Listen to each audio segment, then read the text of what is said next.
Bapak, Ibu, Saudara-saudariku yang terkasih dalam Tuhan kita Yesus Kristus, selamat pagi, selamat berjumpa kembali dalam permenungan kita pada hari ini, Jumat 16 April 2021, yang adalah pekan kedua masa Paskah. Kita akan merenungkan dari Injil Yohanes pasal 6 ayat 1 sampai 15. Mari kita buka permenungan kita ini dengan tanda kemenangan Kristus. Dalam nama Bapa dan Putra dan Roh Kudus. Amin. Pada waktu itu, Yesus berangkat ke seberang danau Galilea, yaitu danau Tiberias. Orang banyak berbondong-bondong mengikuti dia, karena mereka melihat mujizat-mujizat penyembuhan yang diadakannya terhadap orang-orang sakit. Yesus naik ke atas gunung dan duduk di situ dengan murid-muridnya. Ketika itu Paskah, hari raya orang Yahudi, sudah dekat. Ketika Yesus memandang sekelilingnya dan melihat bahwa orang banyak berbondong-bondong datang kepadanya, berkatalah ia kepada Filipus, "Di manakah kita akan membeli roti sehingga mereka ini dapat makan?" Hal itu dikatakannya untuk mencobai dia, sebab ia sendiri tahu apa yang hendak dilakukannya. Jawab Filipus kepadanya, "Roti seharga 200 dinar tidak akan cukup untuk mereka ini, sekalipun masing-masing mendapat sepotong kecil saja." Seorang dari murid-muridnya, yaitu Andreas, saudara Simon Petrus, berkata kepadanya, "Di sini ada seorang anak yang membawa 5 roti jelai dan mempunyai 2 ikan. Tetapi apakah artinya itu untuk orang sebanyak ini?" Kata Yesus, "Suruhlah orang-orang itu duduk. Adapun di tempat itu banyak rumput, maka duduklah orang-orang itu, kira-kira 5.000 laki-laki banyaknya." Lalu Yesus mengambil roti itu, mengucap syukur, dan membagi-bagikannya kepada mereka yang duduk di situ.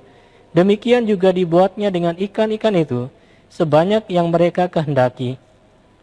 Dan setelah mereka kenyang, ia berkata kepada murid-muridnya, "Kumpulkanlah potongan-potongan yang lebih, supaya tidak ada yang terbuang."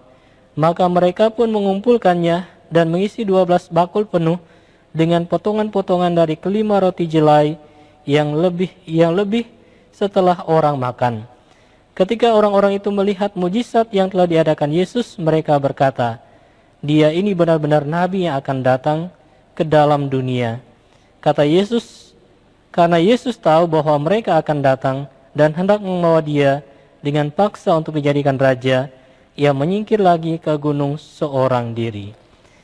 Demikianlah Injil Tuhan. Terpujilah Kristus. Bapak, Ibu, Saudara-saudariku yang terkasih dalam Tuhan kita Yesus Kristus, kita melihat yang terjadi di sekitaran kita. Masih banyak orang yang sangat membutuhkan pertolongan dari sesamanya karena kesulitan dan kekurangan kehidupan mereka. Yang terjadi di sekitaran kita, yang menderita, yang miskin, yang tidak mempunyai sandang dan pangan, juga papan.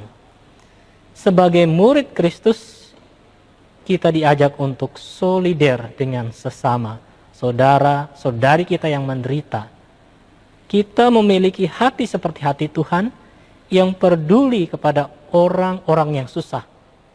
Dan perlu kita selami bahwa sesungguhnya Tuhan memenuhi kebutuhan kehidupan kita yang paling mendasar sekalipun, yaitu makanan itu sendiri.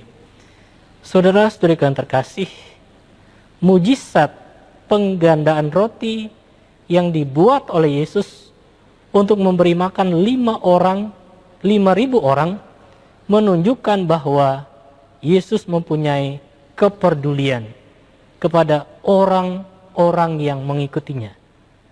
Yesus menghadapi banyak orang. Yesus melihat banyak orang mengikuti dia. Sungguh Yesus menunjukkan betapa kasihnya kepada manusia. Dengan kerjasama dengan murid-murid, Yesus mengucap doa berkat atas 5 roti dan 2 ikan. Yesus memberi mereka makan. Jumlah mereka 5.000 orang laki-laki. Yesus sanggup memenuhi kebutuhan hidup mereka.